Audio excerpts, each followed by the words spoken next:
In midst of all the tension and the purchase of the Russian crude oil, Prime Minister Narendra Modi has put his weight behind India's all-weather ally and invited President Putin to India. Prime Minister called India-Russia partnership in 3 words: special, privileged and strategic. He said it's special, privileged and strategic. Prime Minister Narendra Modi's declaration that he will protect the interest of farmers revealed that not opening up agriculture sector for America was a sore point in the Indo-US trade talk, which I'll come to it later. But now I will focus on PM's invitation to the President Putin. And let me read out the Prime Minister's tweet, which is even more important because he emphasizes something which needs to be shared. Had a very good and detailed conversation with my friend President Putin. I thanked him for sharing the latest developments on Ukraine. We also reviewed the progress in our bilateral agenda and reaffirmed our commitment to further deepen the India-Russia special and privileged strategic partnership. I look forward to hosting President Putin in India later this year. And this is something important. This conversation succeeds. His conversation with Brazilian President Lula, who also suffers 50% tariff. And in this context, this conversation becomes very, very important. Because it's not about tariffs anymore. It's about drawing a red line. And on this issue, I'm joined by Ambassador Deepak Vora, former Indian diplomat, Dilip Shenoy, Chairman Bharat Veterinary Association, former Secretary General FICCI, and Devendra Sharma, author and agricultural economist. Thank you, all of you. Let me straight away go to Ambassador Deepak Vora.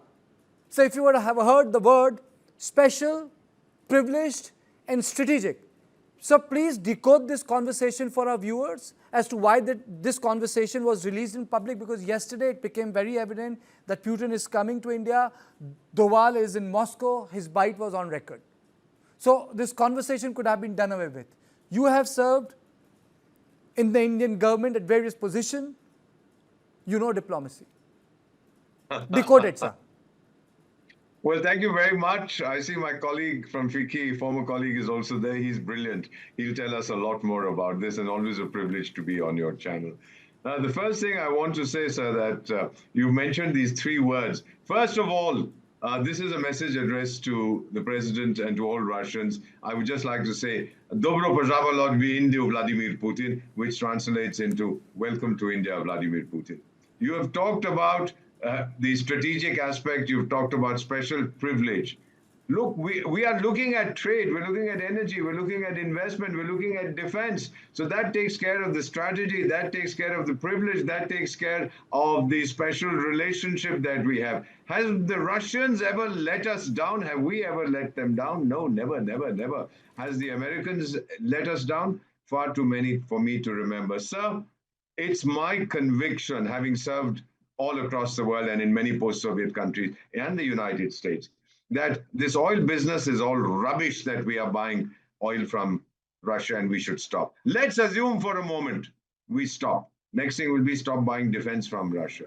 We stop. Next will be de-recognize Russia, don't have diplomatic relations. All right, concede for the sake of argument, we break diplomat. Next, get out of BRICS.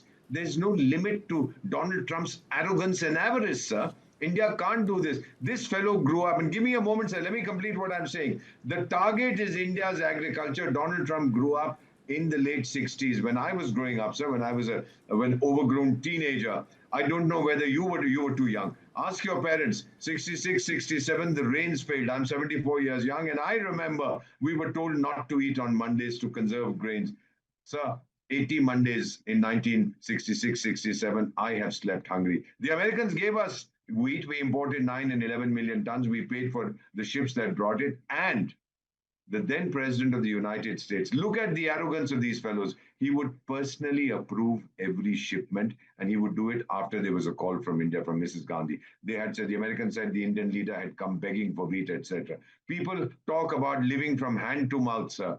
We were living from ship to mouth. It's not an experience that I want to get. India exports agricultural products to 200 countries and territories today. That is the target for this joker, McDonald Trump. He wants to seize India's agriculture. He wants to make India again totally dependent on the United States, so India's markets can be seized by the United States. For him, nothing matters except the dollar. That's why he's called Dollar Trump. So, with Vladimir Putin coming here, we are telling the world, not just Donald Trump, that look, these guys are our friends. India values friendship. India wants partnership, not domination. Do you understand that, Mr. McDonald Trump? If you don't, we'll explain it to you.